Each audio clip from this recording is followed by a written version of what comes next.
You met your Chinese counterpart. It was the first meeting between the two sides in 11 years. What was the key takeaway? Well, for me, I think we both recognize the importance of dialogue, and it was a very frank conversation, and I think it needed to be. After so many years, there were issues that needed to be spoken between us, but at the end, there was an agreement about the value of that dialogue and a commitment, I think, from both sides to continue with it, because I think one of the best ways to address areas of potential conflict, but also to avoid incidents of miscalculation or even escalation in error, is through continuing dialogue. And I think on the military side, there, in many ways, defense policy is an extension of foreign policy, but I think there's opportunities in the defense relationships between two nations to communicate. I think there's a common understanding about the nature of risk and the threat environment that is, I think, well understood by the militaries of the two countries, and the opportunity for engaging effectively on ways in which we can deconflict those arrangements and make them as,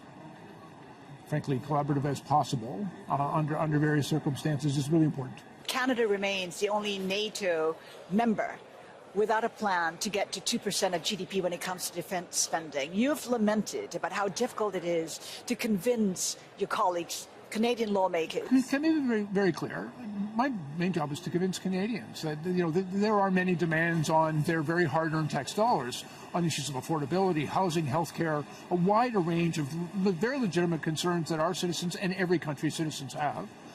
My responsibility is to provide an explanation to them on why we need to invest in defense capability. So how have you tried to convince them? Well, and not by frightening them, because I don't, frankly, I spent most of my life trying to help people feel safe. And so I don't believe in fear as a tool. But what I do believe is that my fellow citizens, Canada needs to understand the evolution of conflict in the world, emerging threats as a result of climate change, new technologies, and some of the adversarial actions of our potential adversaries, to make that explanation, but also to talk about why an investment in defense is actually a strong deterrence to future conflict.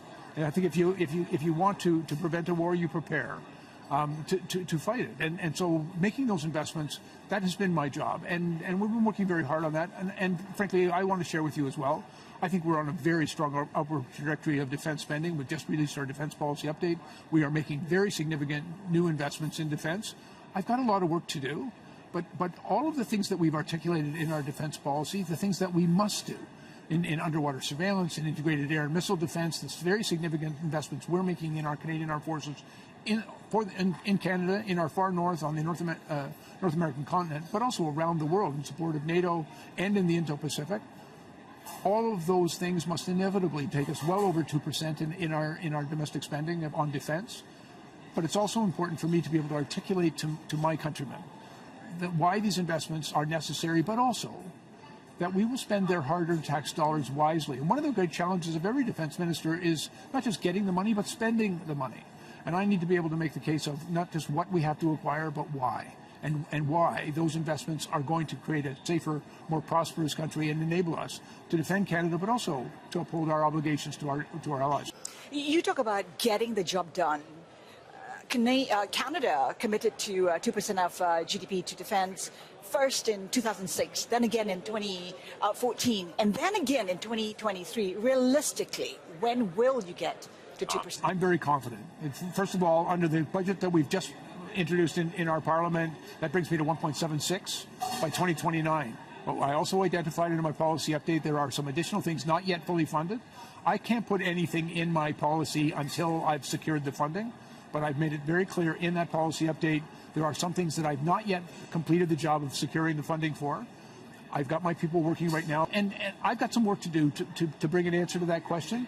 My own personal target is to have that done within the next 5 years, by 2030, that we will reach that threshold.